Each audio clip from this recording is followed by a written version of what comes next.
আমরা যদি পার করতে পারি তাহলে আমরা গ্লো ওয়ার্ম চেম্বারে পৌঁছে যাব। কেমন দেখতে তুমি সেটা বলো না, আমি তোমাদেরকে সারপ্রাইজ দিতে চাই। তোমার মনে হয় আমরা পারবো?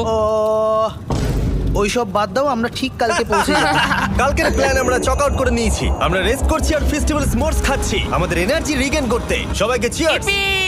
জো এই প্রথমবার ফেস্টিভ্যাল স্মোর্টস খাচ্ছে। জো সত্যি কথা বলবে।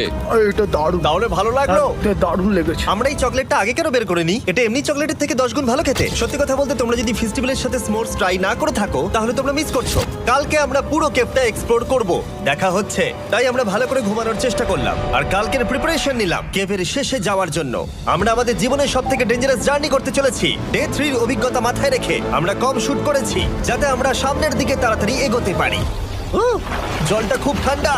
হ্যাঁ, আগের দিনের মতোই খুব ভালো। এই তো আর যাতে আমরা সবাই বেঁচে ফিরতে পারি তাই জো ছাড়াও আরেকজন সার্ভাইভাল এক্সপার্টকে আমরা নিয়ে এসেছিলাম। এখানেই আমরা ডে 3 তে